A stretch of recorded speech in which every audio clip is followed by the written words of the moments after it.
안녕하세요. 오늘도 사연 살롱을 찾아주셔서 감사합니다. 성북구에 사는 40대 여성이에요. 인생의 위기를 맞아보면 진짜 내 편이 누구인지 알게 된다고 하죠. 저희 부부는 결혼 17년 만에 경제적 위기를 맞으면서 그런 경험을 하게 되었어요. 세상에 믿을 만한 사람은 가족밖에 없다고들 하지만 그 말이 다 맞는 건 아니더라고요. 남편 사업이 망하고 집이 경매에 넘어갈 상황이 되자 제일 먼저 손절한 사람들이 바로 친정 식구들과 시댁 식구들이었거든요. 잘 살 땐 누구보다 저희 집 문턱을 뻔질나게 드나들던 사람들인데 말이죠. 그때 알았어요. 돈이 있어야 부모도 있고 형제도 있다는 사실을요. 처음 친정 식구들한테 손절을 당했다는 걸 알고는 충격을 받긴 했지만 내심 내가 친자식이 아니라서 그런가 보다 생각했어요. 네, 저는 입양아예요. 5살 때 친엄마 손에 이끌려 시설에 버려졌고 이듬해 지금 부모님 댁에 입양이 되었어요. 어린 나이에 입양이 된 경우라서 솔직히 친부모 얼굴은 기억도 안 나요. 하지만 어렴풋이 제가 입양되었다는 사실만은 기억하고 있어요. 시설에서 또래 친구들과 뛰어놀던 거랑 밤마다 엄마를 찾으며 울어서 선생님들한테 혼났던 기억이 남아있거든요. 저를 입양하신 양부모님은 난임으로 고생을 하시던 분들이었어요. 그래서 저를 입양하셨는데 하필 저를 입양하고 얼마 안 돼서 임신 사실을 알게 되신 거예요. 그래도 저를 파양하지 않고 키워주신 거에 대해서는 정말 감사드려요. 그래서 그 고마움 때문에 자라면서 어떻게든 양부모님께 은혜를 갚으려고 노력했어요. 양부모님은 저를 입양하고 이듬해 친딸을 낳은 후로도 저를 차별 없이 키워주셨어요. 내심 언제 다시 버려지지 않을까 조바심을 냈었는데 그런 점에선 참 다행이었죠. 7살 어린 여동생은 너무 작고 사랑스러웠어요. 눈썹도 길고 피부도 하얘서 제 눈에는 동화 속 공주님처럼 보였거든요.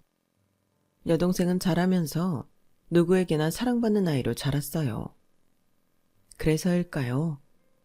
성격은 외모와 달리 무척이나 엉망이었어요. 고집도 세고 자기밖에 모르는 이기적인 아이였죠. 특히 저한테는 너무 함부로 굴었어요. 아직 초등학교도 안 간 아이가 언니인 저한테 입버릇처럼 부모 없는 거지 새끼라고 부를 정도니 말 다 했죠. 차라리 말 못하고 기저귀에 똥오줌을 싸던 시절의 동생이 훨씬 나았다고 생각할 정도였어요. 동생은 자라면서 더했으면 더했지 좀처럼 나아지지 않더라고요. 그런데도 부모님은 그런 동생을 혼내기는커녕 모른 척 눈 감아주기에 급급했어요. 네가 언니니까 좀 참아. 애가 뭘 알고 그러겠니? 철들면 차차 나아지겠지. 엄마 아빠가 죽고 나면 세상에 니들 둘뿐인데 언니인 네가 동생을 안 챙기면 누가 챙기겠어? 양엄마는 늘 제게 동생을 이해하라고 하셨지만 저도 사람인지라 언제까지고 참고만 있을 수는 없었어요. 그러다 그 사단이 나고 말았죠. 그날도 동생은 제게 사납게 달려들며 책가방에 들어있던 필통과 책을 집어던졌어요. 이 거지 새끼야. 나한테 말 걸지 말라 그랬잖아. 더럽게 어디다 손을 대? 나가. 우리 집에서 나가라고. 너 자꾸 이럴래? 내가 너 말 함부로 하지 말랬지. 참는데도 한계가 있어. 자꾸 이러면 나도 안 참는다고. 그러자 동생이 손에 들고 있던 리코더를 제게 던졌어요. 그 리코더는 제 이마로 날아와 정통으로 맞았죠. 약한 살갗이 찢어지면서 피가 주르륵 흘렀고 그걸 보고 겁이 난 동생은 아래층으로 도망치다가 계단에서 구르고 말았어요. 동생의 비명소리를 듣고 달려온 양부모님은 바닥에 쓰러져 있는 동생을 보고는 기겁을 하셨죠. 뒤이어 피를 뚝뚝 흘며 계단을 내려온 저를 본 엄마는 제게 성큼성큼 걸어왔어요. 내심 엄마가 제 상처를 보고 놀라시면 어쩌나 걱정했는데 그럴 필요가 없었더라고요. 엄마는 손을 허공에 치들더니 그대로 제 뺨을 치셨어요. 짝 소리와 함께 제 얼굴이 휙 돌아갈 정도로 말이죠. 너무 놀라서 눈물만 글썽인 채 서 있는 제게 엄마가 그러더군요. 이 거지 같은 게 감히 누굴 건드려? 불쌍해서 걷어줬더니 은혜도 모르고 내 딸을 다치게 해? 지 부모한테도 벌어진 년이 어디서 감히 내 딸 몸에 손을 대? 나가. 당장 내 집에서 나가. 엄마는 제 등을 떠밀며 현관 밖으로 밀었어요. 제가 그런 게 아니라고 아무리 말을 해도 들으려 하지 않았죠. 보다 못한 아빠가 엄마를 말렸고 저는 아빠 등 뒤에 숨었어요. 그런데 아빠도 별반 다르지 않더라고요. 이 사람아, 이렇게 애를 내쫓으면 사람들이 우릴 뭐라고 하겠어? 동네 시끄럽게 이러지 말고 조용조용히 하라고. 인형이 넌 당장 네 방에 들어가. 저걸 진작에 파양을 시켰어야 했는데. 아휴. 비록 제 편은 아니었지만 어쨌든 아빠 덕분에 저는 길바닥으로 쫓겨날 뻔했던 위기를 넘길 수 있었어요. 제 방에 돌아온 저는 그제야 참았던 눈물이 터져나왔어요. 그래도 나를 자식으로 생각하시는 줄 알았는데 그게 아니었다는 걸 알고 나니 가슴이 뻥 뚫린 것처럼 허전하고 제 자신이 그렇게 가여울 수가 없더라고요. 이런 사람들을 엄마 아빠라고 부르고 살아야 한다니 앞으로 살아갈 일이 한 걱정이었어요. 동생이 어릴 때부터 제게 부모 없는 거지 새끼라고 부른 게 엄마 입버릇에서 나온 소리였다는 걸 깨닫자 동생보다 엄마가 더 미워지더군요. 어린 딸 앞에서 얼마나 저를 두고 그런 소리를 해댔으면 동생이 그 말을 배웠을까. 그렇게 내가 싫었으면 차라리 시설로 돌려보낼 것이지 왜 사람들 앞에서는 그렇게 좋은 엄마처럼 굴면서 나를 키웠는지 이해도 안 가고 한편으로는 무서운 사람들이란 생각이 들었어요. 그날 이후 저는 양부모님과 동생한테 마음의 문을 닫았어요. 그렇다고 눈에 띄게 달라진 건 아니고 마음속으로 결심을 한 거였죠. 고등학교를 졸업하고 대학에 합격한 뒤 저는 집을 나와 기숙사 생활을 했어요. 부모님께는 길에서 버리는 시간이 아까워서 기숙사에 들어간다고 말했지만 실상은 한시라도 그 집에서 나오고 싶었기 때문이었죠. 과외도 하고 조교님께 부탁해 과 사무실로 들어오는 아르바이트를 하며 학비와 생활비를 벌었어요. 부모님께는 장학금으로 충당하게 됐다고 거짓말을 하면서요. 물론 장학금도 받기는 했지만 부분 장학금이라서 나머지 금액은 제가 벌어서 내야만 했지만 그런 얘기는 하지 않았어요. 1년에 한두 번 명절 때나 집에 찾아가곤 했는데 그때마다 동생과 부모님은 제게 서운한 감정을 늘어놓더라고요. 그럴 때마다 한 귀로 듣고 한 귀로 흘렸어요. 어차피 내 가족이 아니라고 생각했으니까요. 그런데도 동생은 끝까지 시비를 걸더군요. 대학 좀 들어갔다고 꼴값 좀 떨지 마. 거지 새끼 주제. 우리 아빠가 준 돈 아니면 대학도 못 다니면서. 대학도 어디서 그지 같은 데 다니는 주제. 웃겨 정말. 그래. 그지 같은 대학에 다녀서 미안하다. 그런데 다솜이 너 공부는 잘하고 있어? 나처럼 그지 같은 대학 안 가려면 공부 잘해야 할 거 아니야. 이게 웃기고 있네. 야, 나는 연예인 될 거야. 이 미모에 평범하게 살 수는 없지 않겠어? 나 정도면 길거리 캐스팅 되고도 남지. 걔가 너처럼 구질구질하게 알바 뛰면서 대학이나 다닐 줄 알았냐? 어이가 없어서 정말. 너랑 나는 다르다는 거 아직도 모르겠어? 하긴 그렇게 머리가 나쁘니까 그러고 살겠지.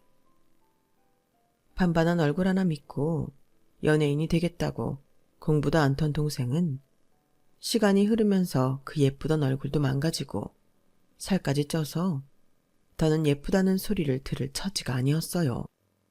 그런데도 양부모님은 동생을 세상에서 제일 예쁘다고 치켜 세우기 급급했죠. 그래서인지 동생은 자신이 정말 예쁜 줄 알고 유명 기획사 아이돌 오디션을 보러 다니곤 했어요. 당연히 불합격이었죠. 성적도 바닥을 기고 외모도 평균 이하가 되었음에도 동생은 정신을 차리지 못했어요. 제가 대학을 졸업하고 유명 광고회사에 취직을 하자 동생은 툭하면 제게 전화해 연예계 관계자들 연결시켜달라고 조르기 시작하더군요. 야, 네가 언니면 언니 노릇은 해야 할 거 아니야. 하나밖에 없는 동생이 이렇게 원하는데 그깟 연예계 관계자 하나 연결 못 해주냐? 네가 그러고도 언니야? 정다솜, 너 정신 안 차릴래? 언제까지 연예인 타령을 할 거야? 네가 정말 연예인이 되고 싶다면 그 살부터 빼든가 해. 그리고 요즘은 공부 못하면 연예 기획사에서도 안 뽑아주는 거 모르니? 내가 진작부터 말했잖아. 공부 좀 하라고. 지금 너 상태로는 우리나라 연예 기획사 어디에서도 절대 안 뽑아줘. 그러니까 정신 차려.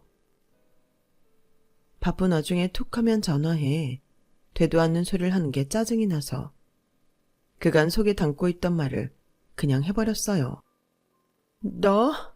너 지금 나한테 말 다 했어? 네가 어떻게 나한테 그런 소리를 해? 내가 가만히 있을 줄 알아? 엄마한테 다 이를 거야. 철없는 동생의 말은 하나도 겁이 안 났어요. 하지만 이어진 엄마의 전화에 골치가 아파지긴 했죠. 예, 넌 언니가 돼서는 어쩜 동생한테 그딴 소리를 할 수가 있니? 안 그래도 요즘 자신감이 떨어져서 걱정인데 남도 아니고 너까지 그러면 되겠어? 그래서 말인데 네가 그쪽 생리는 잘 알 테니까 우리 다솜이한테 맞는 기획사 좀 하나 연결해 줘라. 앨범 낼 때 돈이 필요하다면 우리가 대줄 테니까 데뷔만 시켜달라고 해. 엄마, 지금 다솜이 상태로는 데뷔 절대 못해요. 돈을 싸들고 가도 기획사에서 안 받아준다고요. 다솜이야 아직 어리니까 허튼 꿈을 꾼다고 쳐도 엄마까지 그러시면 안 되죠. 그러니까 엄마가 다솜이 좀 정신 차릴 수 있게 옆에서 도와주세요. 그게 다솜이를 위한 길이에요. 됐어. 이게 어디서 충고질이야. 별것도 아닌 게 건방 떨기는. 앞으로 너한테 부탁 같은 거 안 할 테니까 너도 다솜이한테 쓸데없는 소리 하지 마. 불쌍해서 걷어줬더니 머리 좀 컸다고 꼴값은. 이래서 머리 검은 짐승은 거두는 게 아니라는 거야. 아, 내 팔자야. 그래도 한부모 밑에서 자란 정을 생각해서 진심 어린 충고를 했지만 엄마는 오히려 제게 서운해하셨어요. 맹목적인 지지가 자식을 위하는 게 아니라는 걸 엄마는 모르시는 것 같더라고요. 이후 엄마는 고등학생이던 동생한테 성형수술도 시켜주고 업체에 의뢰해 살도 빼주셨지만 여전히 받아주는 기획사는 없었어요. 그렇게 수년을 허송세월만 보내다가 동생은 20대 중반이 되었죠. 더는 희망이 없다는 걸 알게 된 동생은 노선을 바꿔 돈 많은 남자랑 결혼해서 화려한 셀러브를 살겠다고 목표를 바꾸더군요. 목표를 바꾸든 새로운 꿈을 키우든 사실 저랑은 상관없는 일이었지만 어쩌다 보니 그게 또 저랑 얽히게 된 거 있죠. 제가 나이가 30을 넘어가자 여기저기서 선자리가 들어왔어요. 그중 한 사람이 바로 제 남편이었죠. 미국에서 대학을 다닌 남편은 졸업도 하기 전에 친구들과 회사를 차려 자수성가한 사람으로 30대 초반에 자산이 100억이 넘는 사람이었어요. 이후 한국으로 들어와 새로운 사업을 시작한 상태였죠. 저희 회사 고객으로 만났다가 선자리에서 다시 만나게 된 경우였어요. 둘 다 나이가 있어서 그런가 결혼에 대한 환상보다는 친구처럼 편한 배우자를 원했는데 성향이 잘 맞아서 그런가 선자리 이후에도 계속 연락을 하게 되더라고요. 젊은 나이에 사업에 성공한 경험이 있는 사람이라 그런지 모든 면에서 자신감이 넘치는 사람이었어요. 선택과 집중을 잘하는 타입이라서 이거다 싶으면 시간을 끌지 않는 타입이기도 했죠. 그래서 그런지 만난 지 한 달이 넘어가자 바로 청혼을 하지 뭐해요. 사실 나이만 보면 당장 결혼을 해도 이상하지 않을 나이였지만 제 사정상 연애는 몰라도 결혼은 망설여지게 되더라고요. 그래서 솔직하게 말을 했죠. 나는 입양하고 집에서 양부모님 지원을 받을 수 없는 상황이라고요. 그랬더니 너무 담담하게 상관없다고 그러는 거예요. 자기는 처가덕을 볼 생각도 없고 그래야 할 만큼 능력이 없는 사람도 아니라고요. 너무도 쿨하고 당당한 반응에 당황스럽기도 했지만 오히려 그런 점이 편하고 좋았어요. 그래서 용기를 내기는 했지만 시댁에 인사를 드리러 가는 날이 다가올수록 겁이 나고 떨리는 건 어쩔 수 없었어요. 부모님들 입장에선 친부모 얼굴도 모르는 입양아 출신 며느리가 탐탁지 않으실 테니까요. 그래서 또 한 걱정을 하고 있었는데 남편이 그러더라고요. 우리 부모님한테는 굳이 말 안 해도 돼. 괜히 인형이 네 잘못도 아닌 일로 죄인 취급받을 이유는 없으니까. 우리가 앞날을 같이 하려고 하는 결혼이지 부모님께 잘 보이려고 하는 결혼은 아니잖아. 우리만 생각하자. 조금 찔리는 감이 있긴 했지만 남편 말대로 말을 하지 않는 게 선입견을 만들 일도 없고 제가 앞으로 시부모님을 대하는데 나을 것 같아서 그러기로 했어요. 시댁에서는 제 학벌이나 직장 그리고 양부모님 재력을 보시고는 꽤 마음에 들어 하셨어요. 입양하라는 딱지만 빼면 사실 어디에서도 빠지는 조건은 아니었거든요. 양가 부모님 허락도 받고 순조롭게 결혼 준비가 진행되었어요. 그렇게 상견례 날이 되었는데 생각지 못한 일이 벌어진 거예요. 상견례 자리에서 동생이 제가 입양아인 사실을 떠버렸거든요. 제가 돈 많고 조건도 좋은 남자랑 결혼하는 게 셈이 났던 동생이 작정하고 벌인 일이었죠. 아니, 입양아라뇨? 그럼 인영이가 그 집 친딸이 아니란 겁니까? 세상에, 우리 집에 인사 와서는 그 중요한 얘기를 쏙 빼고 하다니. 우린 이 결혼 못 시킵니다. 괘씸해서라도 절대 안 돼요. 시어머니는 세상이 무너진 표정을 하고는 자리에서 일어나려고 하셨어요. 그러자 남편이 어머님을 막아섰죠. 제가 말하지 말라고 했어요. 어머니가 이러실까 봐요. 인영이가 입양하라는 얘기 듣기 전까지 어머니도 좋아하셨잖아요. 괜찮은 며느리 드리게 됐다고 지인분들한테도 자랑하셨잖아요. 그 얘긴 인영이 한 사람만 놓고 봤을 때 어디 하나 흠집 잡을 데가 없다는 얘기 아니에요? 입양아가 된 게 인영이 잘못은 아니잖아요. 그 피해를 왜 인영이가 받아야 하냐고요. 어머니가 반대하셔도 저 이 결혼합니다. 제가 선택한 여자예요. 강경한 남편 반응에 시어머니는 결국 자리에 앉으셨어요. 시동생과 시누이도 더는 말을 않더라고요. 나중에 안 사실이지만 그럴 수밖에 없었던 이유가 있더라고요. 사실 저희 시댁이 처음부터 잘 살았던 건 아니었어요.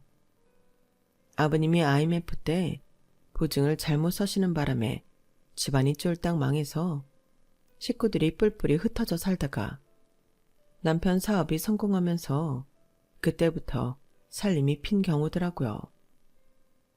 아버님이 돌아가신 이후로는 제 남편이 실질적인 가장이나 마찬가지였어요. 시댁 식구들이 살고 있던 집도 남편이 마련해준 집이고 동생들 학비며 결혼 자금도 모두 남편이 대주었으니까요. 그러니 남편 말에 다들 찍소리도 할 수 없는 상황이었던 거죠. 결국 작은 소동은 있었지만 저희는 무사히 결혼을 할 수 있었어요. 결혼 후에도 시댁 식구들은 저를 못마땅해 하긴 했지만 남편 눈치를 보느라 누구 하나 뭐라고 하는 사람은 없었어요. 그도 그럴 게 툭 하면 저희 집에서 돈을 뜯어가곤 했거든요. 시동생은 가게를 확장한다고 손을 벌리고 시누이는 남편 몰래 주식으로 돈을 날렸다며 돈을 해달라고 징징대고 어머님은 어머님대로 차를 바꿔달라고 그러시고 하루가 조용할 날이 없을 정도로 제 남편한테 들러붙어 피를 빨아먹기 바빴어요. 그건 저희 친정도 다를 바 없었어요. 아버지 사업이 내리막을 걷기 시작하면서 생활이 어려워지자 저한테 손을 벌리기 시작했거든요. 일도 않고 집에서 빤빤히 노는 동생은 놔두고 임신 8개월까지 직장을 다니는 제게 생활비 좀 보내라고 계좌번호를 보내더라고요. 어찌나 당당하게 돈을 요구하던지 이러려고 나를 입양해 키웠나 하는 생각까지 들었어요. 시댁이고 친정이고 우리 부부를 마치 공짜 ATM처럼 여기는 모습이 역력했지만 저도 남편도 가족이기 때문에 알면서도 당해줄 수밖에 없었어요. 웃기는 건 자기들은 하루가 멀다 하고 저희 집에서 돈을 뜯어가면서 제가 출산을 앞두고 입주 가사 도우미를 드리자 벌떼처럼 달려들어 난리를 치더라고요. 아니, 네가 뭔데 내 아들 돈을 그렇게 물쓰듯하는 거냐? 네가 하는 게 뭐 있다고 입주 도우미를 써? 너 평소에도 내 아들 등골 빼먹고 사니? 어머님, 무슨 말씀을 그렇게 하세요? 제가 몸이 무거워져서 집안일을 하기 힘들어요. 그렇다고 하루가 멀다 하고 야근을 하는 그이한테 집안일을 도와달라고 할 수는 없잖아요. 게다가 출산 후에도 한동안 집안일을 봐주실 분이 필요하기도 하고요. 제가 그러자고 한 게 아니라 그이가 그러자고 한 거예요. 어머, 지 편하자고 사람 들여놓고 내 아들 핑계대는 것 좀 봐. 그러게, 네가 입양아만 아니었어도 이럴 때 친정엄마 도움 받을 수 있었잖니. 그랬으면 이런 헛돈 안 나가도 되는 거잖아. 안 그래? 이래서 내가 결혼을 반대했던 건데 착해 빠진 내 아들만 등골 빼먹히게 생겼네. 자기들 필요할 때마다 그놈의 입양아를 들먹이며 사람 기죽이는데 정말 미칠 것 같더라고요. 시어머니가 한바탕 소란을 피우고 돌아가자 그 모습을 곁에서 지켜본 입주 도우미 아주머니가 그러더라고요. 세댁, 내가 월급을 덜 받으면 어떨까? 사실 여기서 내가 하는 일도 별로 없고 나야 먹여줘, 채워줘, 돈 필요한 일도 없거든. 시댁에서 자꾸 뭐라고 하면 차라리 내 월급을 깎아요. 난 정말 괜찮으니까. 어머 아주머니, 그런 말이 어딨어요. 자선사업하려고 우리 집에 오신 거예요? 아니잖아요. 왜 열심히 일한 사람 월급을 깎아요? 깎으려거든 시어머니 용돈을 깎아야죠. 솔직히 저희 시댁도 그렇고 친정도 그렇고 우리 부부를 자기들 지갑처럼 알거든요. 나는 입양하니까 그렇다 치지만 제 남편 보면 정말 불쌍해 죽겠어요. 어쩜 부모고 형제고 다들 내 남편한테 돈 뜯어갈 궁리만 하는 건지. 이 집에서 돈 받는 사람 중에 자기 목 다 아는 사람은 아주머니 한 분이니까 절대 월급 깎으라는 둥 그런 소리 마세요. 아셨죠? 남도 이렇게 우리 부부를 걱정해 주는데 어쩌면 가족이라는 사람들은 남보다 못한 짓들을 하는 건지 정말 이해가 안 가더라고요. 출산을 하고 집에 돌아온 뒤에도 제 친정에서는 아무도 찾아오지 않았어요. 제 산후조리를 도맡아 해준 건 도우미 아주머니였죠. 원래는 산후조리원에 들어가려고 했는데 아주머니께서 당신이 해주시겠다고 하시더라고요. 처음엔 빈말이라고 생각했는데 하도 간절히 부탁을 하시는 바람에 결국 그러기로 했던 거예요. 그런데 어찌나 지극정성으로 저를 돌봐주시는지 조리원에 안 가길 잘했다는 생각이 들더라고요. 남편도 아주머니께서 제게 신경을 많이 써주시는 걸 보고는 고마워서 보너스를 두둑히 드려야겠다고 할 정도였어요. 육아휴직을 마치고 제가 회사에 복귀할 때도 아주머니가 저희 아들을 돌봐주셔서 걱정 없이 출근을 할 수 있었어요.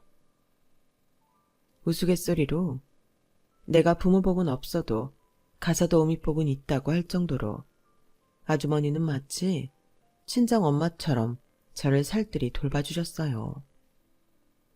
아주머니는 저희 아들이 중학교를 졸업할 때까지 저희 집에서 일을 하셨어요. 같이 산 시간이 길어서 언젠가부터는 진짜 가족처럼 허물없는 사이가 되었죠. 할 수만 있다면 오래도록 같이 살고 싶었지만 남편 회사 사정이 갑자기 안 좋아지는 바람에 더는 사람을 쓸 수 없는 지경에 이르게 된 거예요.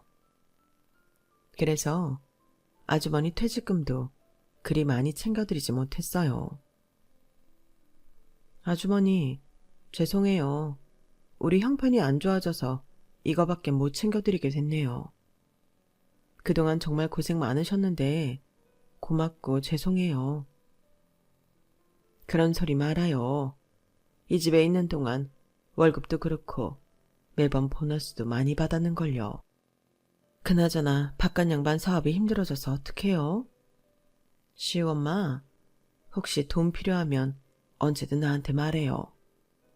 그간 내가 벌기만 했지 쓰고 살지를 않아서 돈이 꽤 있다오.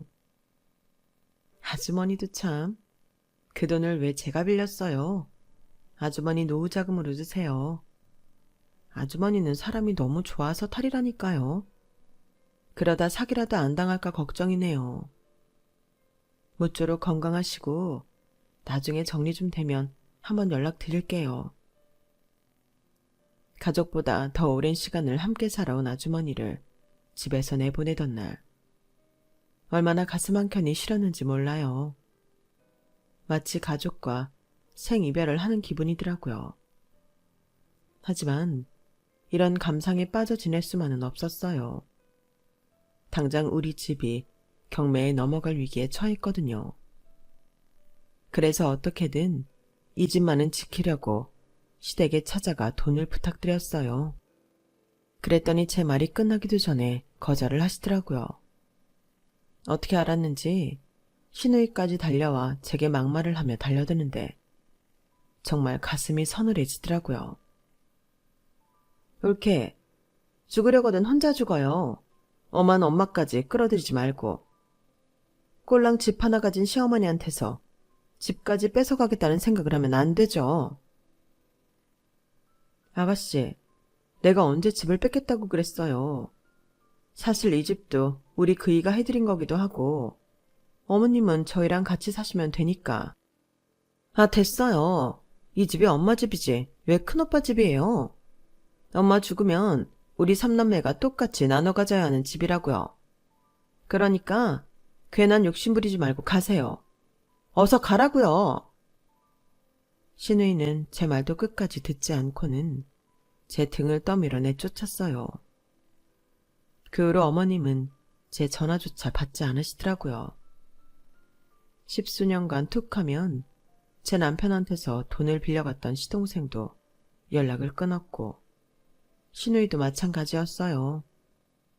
문턱이 닳도록 우리 집에 드나들던 인간들은 그렇게 한순간에 안면몰수하더라고요.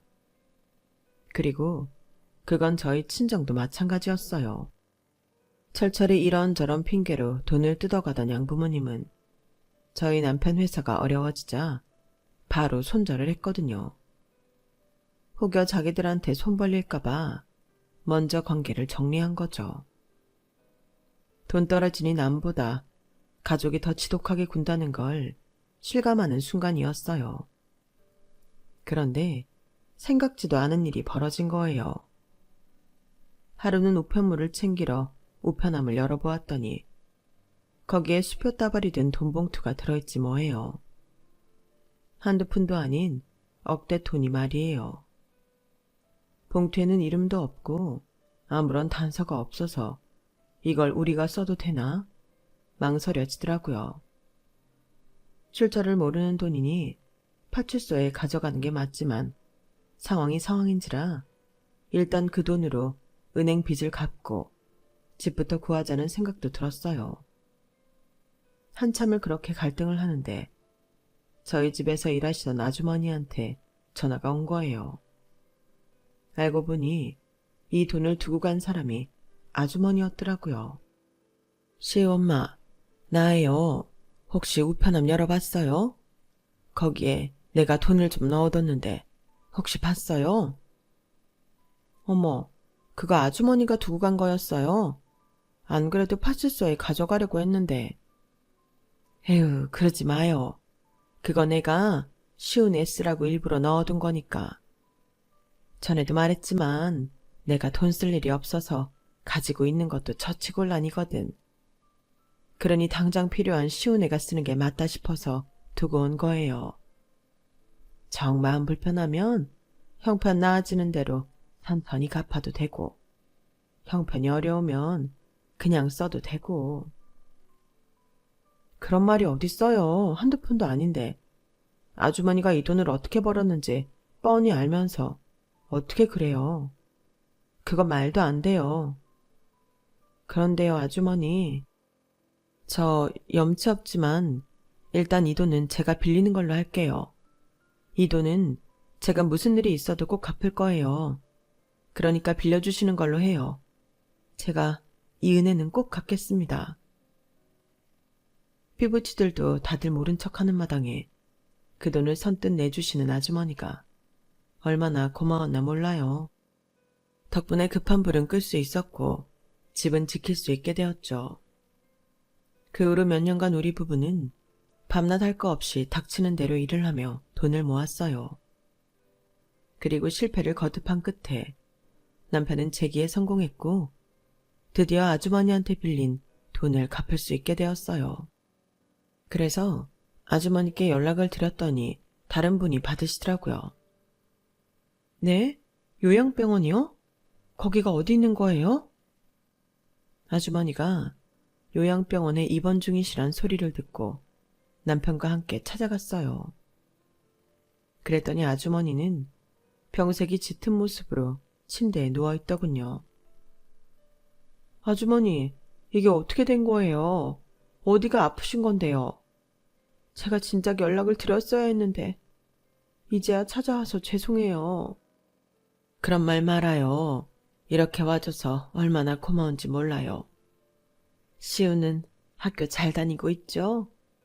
못 본 사이 많이 컸겠네요. 벌써 대학생인걸요. 오늘도 같이 오려고 했는데 아르바이트 때문에 짬이 안 나나 봐요. 군입대 전에 아주머니 찾아뵙는다고 했어요. 참, 일전에 빌려주신 돈 이제야 갚을 수 있게 됐어요. 정말 잘 썼어요. 그 돈 덕분에 집은 건질 수 있었거든요. 이게 다 아주머니 덕분이에요. 감사합니다. 그러자 아주머니는 희미하게 웃으시며 제 손을 잡으시더라고요. 시엄마, 그 돈은 갚을 필요 없어요. 나 얼마 못 살아요. 그 돈 쓰고 갈 시간이 내겐 없어요. 그러니까 나 대신 시우엄마가 요긴하게 써줬으면 좋겠어요. 그래줄 수 있죠? 간병인을 통해 들어보니 대장암 말기라서 병원에서도 더는 치료가 불가능하다고 했다더군요. 내일 당장 잘못돼도 이상하지 않을 정도로 심각한 상태라고요. 그러면서 이상한 얘기를 하는 거예요. 김정숙 환자분이랑 잘 아시는 것 같은데 혹시 따님이 어디 사는지 아세요? 아주머니가 따님 자랑을 어찌나 하는지 몰라요. 어릴 때 시설에 맡겼다가 한참 후에야 다시 만났더라고요. 딸이 입양돼서 찾는데 시간이 많이 걸렸다죠. 얘기를 들어보니 이후엔 같이 살았던 모양이더라고요. 손자가 중학교 졸업할 때까지 자기 손으로 키웠다고 하는 걸 보니 말이에요. 어머니가 이렇게 위중한데 무슨 사연이 있어 못 오는 건지. 더 늦기 전에 어머니를 만나보고 가면 좋을 텐데 말이에요. 그 말을 듣는데 심장이 뚝 떨어지는 것 같았어요. 아주머니가 그래요? 딸이 입양됐다고요? 자기 손으로 손자를 키웠다고요? 네, 따님 자랑을 얼마나 하나 몰라요. 그 유명한 광고회사에 다닌다고 했던가? 왜요? 혹시 따님이랑 연락이 되세요? 그럼 얼른 오라고 해요. 찾아오는 사람도 없고 아주머니가 불쌍해 죽겠다니까요. 순간 다리에 힘이 빠져서 휘청거렸어요. 간병인 말대로라면 아주머니는 제 친모가 분명했으니까요. 그 길로 병실로 돌아가 아주머니 얼굴을 천천히 살펴보았어요. 그제야 눈매며 입모양이 나랑 닮았다는 게 보이더군요. 10수년을 같이 살았으면서 왜 진작에 몰랐을까. 내 자신이 너무 원망스럽더라고요. 선잠이 들어있던 아주머니는 훌쩍이는 제 기척에 눈을 뜨셨어요. 그리고는 의아한 표정으로 물으셨죠. 시엄마, 무슨 일이 있어요? 왜 울어요? 저 엄마를 찾은 것 같아요. 제 친엄마를요. 맞죠? 제 엄마. 그러자 아주머니는 눈시울을 붉히며 고개를 돌리셨어요. 사람 잘못 봤습니다. 난 그저 가사도우미일 뿐이에요. 나 같은 사람한테 딸이 어딨다고. 시엄마가 무슨 얘기를 들었나 몰라도 잘못한 거예요. 엄마 맞잖아. 언제까지 숨길 생각이야? 엄마가 이렇게 세상 떠나고 나면 난 어떻게 살라고 끝까지 속이려는 건데. 엄마 맞지? 우리 엄마 맞지? 그제야 엄마는 눈물을 흘리며 고개를 끄덕였어요. 40년 만에 불러보는 엄마를 끌어안고 우리 모녀는 한참을 울었어요. 저를 시설에 맡겼던 엄마는 우리 모녀가 살 집을 마련하자마자 시설로 찾아갔었다더군요. 하지만 제가 이미 입양된 후라서 만날 수 없었던 거예요. 그 후로 흥신소를 통해 저를 찾기 시작했고 제가 결혼을 하던 무렵에서야 저를 찾을 수 있었다나 봐요. 그리고 때마침 제가 입주 가사도우미를 구하던 참이라 하던 일을 그만두고 저희 집에서 일을 시작하게 되신 거였죠. 엄마는 제 산후조리를 봐줄 수 있어서 그렇게 좋았다고 하시더라고요. 죄 많은 자신이 딸과 사위랑 같이 사는 호사도 누리고 손자까지 키워볼 수 있었으니 더할 나위 없이 행복했다고요. 비록 제 앞에 당당히 나서지는 못했지만 엄마로서 누릴 수 있는 최고의 시간을 누리셨다며 고맙다고 하시더군요. 그날 이후 저희 가족은 수시로 엄마를 찾아갔어요. 군입대를 앞둔 아들 녀석도 아주머니가 외할머니라는 사실에 놀라면서도 무척 좋아하더군요. 엄마가 사랑으로 손주를 키웠던지라 아들 녀석도 은연중에 뭔가를 느꼈던 모양이에요. 그리고 한 달여 뒤 엄마는 낮잠을 주무시면서 조용히 세상을 떠나셨어요. 평온한 얼굴로 말이죠. 엄마와 함께 살았던 10수년간의 시간이 없었다면 아마 엄마라는 단어를 떠올릴 때마다 가슴 저미는 슬픔을 느꼈을지도 몰라요. 하지만 엄마의 존재는 몰랐어도 함께 살부대끼며 한 집에서 산 추억이 있어서 그런가. 이제는 엄마라는 단어가 포근하게만 느껴지네요.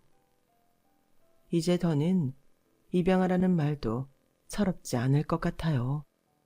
제 가슴 속엔 엄마와 보낸 시간이 고스란히 남아있어서 하나도 외롭거나 서럽지 않거든요. 그러니 엄마도 이제는 저를 향한 미안한 마음은 거두시고 그곳에서 안식하시길 바랍니다. 저도 엄마 덕분에 어려운 시간 잘 이겨내고 가짜 가족보다 진짜 우리 가족에게만 집중하며 살게 되었으니까 걱정하지 마시라고 말씀드리고 싶습니다. 지금까지 제 사연을 들어주셔서 감사합니다. 가족들과 건강하시고 행복하세요. 여러분, 사연 댓글에 응원과 현명한 조언 부탁드려요. 좋아요와 구독은 저에게 큰 힘이 됩니다. 오늘도 좋은 일 가득하세요.